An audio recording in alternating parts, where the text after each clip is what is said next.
বন্ধুরা, আল্লাহ পাক চাইলে সব কিছু করতে পারে। এই ভাইটা মেট্রো রেল ধরার জন্য দৌড়াচ্ছিল, একদম সময় শর্ট। ভাইটা দৌড়ে রেল স্টেশনে উঠছিল, দৌড়ে সিঁড়ি দিয়ে। এক পর্যায়ে এই ভাইটা স্টেশনে উঠলো আর মেট্রো রেল চলে গেল। এই ভাইটা দৌড়িয়ে ধরতে পারলো না, এক পর্যায়ে দৌড়ালো, কিন্তু মেট্রো রেল থামার কোনো সুযোগ নেই। এই ভাইটা তখন এক পর্যায়ে মন খারাপ করলো, আর মন খারাপ করে তখন এই বেঞ্চে বসলো। আর তখন বসে বসে ভাবলো, আর একটু আগে আসলে হতো, 2 মিনিট আগে আসলেই ট্রেনটা পেয়ে যেতাম, আর তাহলে সমস্যা হতো না। এভাবে মনে মনে ভাবছে, কি করলাম, এখন কি করি, আর এখন কিভাবে যাই। এ ভাই কথা বলে তখন মানিব্যাগটা বের করছিল, আর তখন মানিব্যাগ বের করলো, আর দেখতে পেলো মানিব্যাগে সেই পরিমাণ টাকা নাই।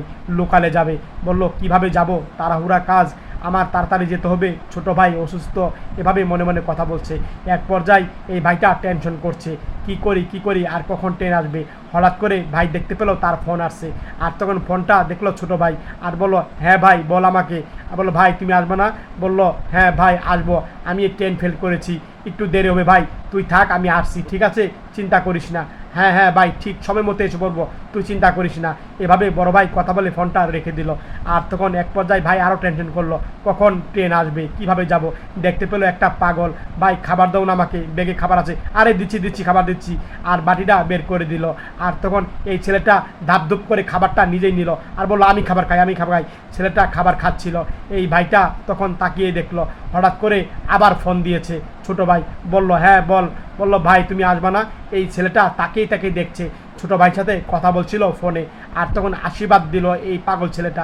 বলল, হ্যাঁ হ্যাঁ ভাই, আমি আসছি, এক্ষুনি আসছি, তুই চিন্তা করিস না ভাই, আমি তো এসে পড়বো, আমি এখনও ট্রেন পাই নাই। আচ্ছা ঠিক আছে, আসছি ভাই, চিন্তা করিস না। এই ভাইটা কথা শেষ করে তাকিয়ে দেখলো এই অসহায় ছেলেটা নাই। আরে কোথায় গেল ছেলেটা, আরে দেখছি না তো। এভাবে অবাক হয়ে গেল, এদিকে খুঁজলো ভাইটা, এদিকেও দেখলো, কোনো দিকে এই পাগল ছেলেটাকে পেলো না। আরে খাবার তো পড়েই রইলো, খাবার কি খাই নাই? এই ভাইটা চিন্তা করছে। এক পর্যায়ে বাটি খুললো, আর দেখতে পেলো বাটিতে অনেকগুলা টাকা রেখে গেছে। আর ভাইটা দেখে একদম অবাক হয়ে গেল, মনে মনে খুশি হলো, কে দিল। আর তখন ভাইটা বিশ্বাস করলো আল্লাহ পাক নিজ হাতে এই কাজ করেছেন। এভাবে কথা বলল। আর তখন এই ছেলেটা তখন উবারে তখন বাইক ভাড়া করবে। এক পর্যায়ে উবারে গেল, আর তখন ট্রেনের অপেক্ষা আর করবে না, যেহেতু টাকা পেয়েছে, আর তাড়াতাড়ি ভাই কাছে যাবে। ভাইটা এক পর্যায়ে কান্নাই করে দিল। আর তখন ব্যাগ আর টাকা নিয়ে দৌড়ে যাচ্ছিল সিএনজি করে।